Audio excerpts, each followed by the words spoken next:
Hello friends, कैसे सब लोग। सो फ्रेंड्स, हम आज की वीडियो में बात करेंगे बिहार एनएमएमएस परीक्षा 2025 में होने वाले एग्जामों के लिए विज्ञान के बहुत ही महत्वपूर्ण प्रश्न। तो चलिए हम शुरू करते हैं। प्रश्न संख्या 1 है मेरा, असत्य फल उत्पन्न होता है। तो असत्य फल उत्पन्न होता है पुष्पक्रम से। अगला है सत्य फल, यानी कि ट्रूथ फ्रूट उत्पन्न होता है। ट्रूथ फ्रूट जो है ना, वो कहाँ से उत्पन्न होता है? वो होता है अंडाशय से। अगला प्रश्न आपका कि कॉर्निया मानव शरीर के किस अंग का भाग है? तो ये आपको मत पता है, कॉर्निया आँख में होता है, यानी कि नेत्र अंग का भाग है। अगला है घेंगा रोग किसकी कमी से होता है? घेंगा रोग जो है ना, वो आपका आयोडीन की कमी से होता है। अगला प्रश्न है आपका कि नेत्रदान में दाता की आँख का कौन सा भाग प्रत्यारोपित किया जाता है? यानी कि जो व्यक्ति नेत्रदान करता है, यानी कि वो आँख का कौन सा भाग जो है ना, वो दान करता है? तो वो दान करता है आपका कॉर्निया। अगला प्रश्न है किस मानव अंग में सर्वाधिक कोलेस्ट्रॉल उत्पादित होता है? यानी कि मानव की ऐसा कौन सा अंग है जहाँ पर सबसे ज़्यादा कोलेस्ट्रॉल उत्पादित होता है? तो वो है आपका लीवर। अगला प्रश्न है कि ऑप्थेल्मिक संबंधित है। ऑप्थेल्मिक संबंधित है आपका आँख से। अगला प्रश्न है आपका कि मशरूम से बहुत याद में मिलता है। मशरूम से हमको ज़्यादा मात्रा में क्या मिलता है भाई? तो ज़्यादा मात्रा में हमको मशरूम से प्रोटीन मिलता है। अगला प्रश्न है आपका अधिकतम शाकाहारी प्रोटीन पाए जाते हैं। यानी कि शाकाहारी प्रोटीन पाए जाते हैं किस में पाए जाते हैं? तो वो पाया जाता है आपका दाल, यानी कि पल्स में। अगला है तंबाकू में पाए जाने वाला रसायन है, वो है आपका निकोटीन। अगला प्रश्न है कौन सा विटामिन यकृत में संचित किया जा सकता है? तो विटामिन ए जो है वो लीवर में आपका संचित रहता है। अगला प्रश्न है कि मानव शरीर के किस अंग में हड्डियों की संख्या सबसे ज़्यादा है? तो सबसे ज़्यादा आपका उंगली में जो है ना, हड्डियों की संख्या अधिक है। अगला प्रश्न है आपका कि नेत्र गोलक किस सेट द्वारा चालित होता है? नेत्र गोलक किस सेट द्वारा चालित होता है? वह 6 मांसपेशियों के द्वारा चलता है नेत्र का गोलक। अगला प्रश्न है आपका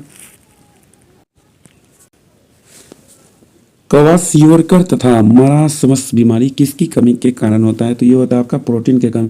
डायबिटीज का कारण क्या है? डायबिटीज का कारण यही है इंसुलिन की कमी।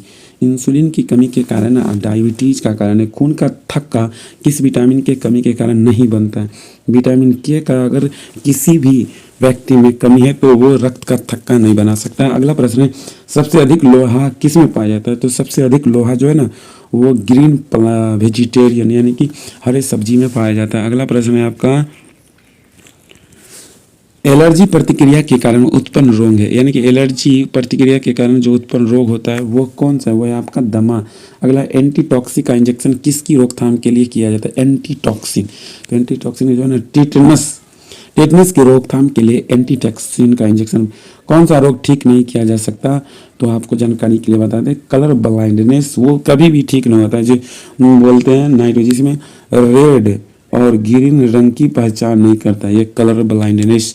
और इससे क्षतिग्रस्त लोग को रेलवे में जॉब भी नहीं होता, क्योंकि रेलवे में सारा काम सिग्नल का है भाई, हरा लाल पीला भी रहता है, लेकिन वो जिसको कलर ब्लाइंडनेस का बीमारी है वो रेड ग्रीन को पहचानता ही नहीं। अगला है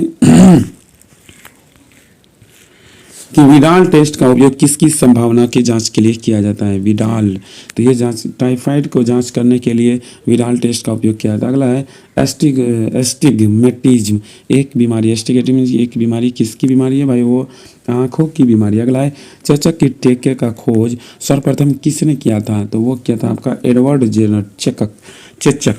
अगला प्रश्न है आपका कि मवेशियों में आर्गोटिज्म रोग होता है। मवेशियों में आर्गोटिज्म रोग होता है कवकों द्वारा। अगला प्रश्न है आपका HIV संबंधित है। तो HIV किससे संबंधित है? तो ये संबंधित है एड्स से। अगला प्रश्न है निमोनिया रोग किस अंग को प्रभावित करता है? तो निमोनिया रोग जो है ना, वो लंग्स को प्रभावित करता है, यानी कि फेफड़ा को। निमोनिया किसके कारण होता है? निमोनिया किसके कारण होता है? तो निमोनिया होता है बैक्टीरिया के कारण। अगला प्रश्न है आपका कि रिकेट्स एक बीमारी है। रिकेट्स किसकी बीमारी है?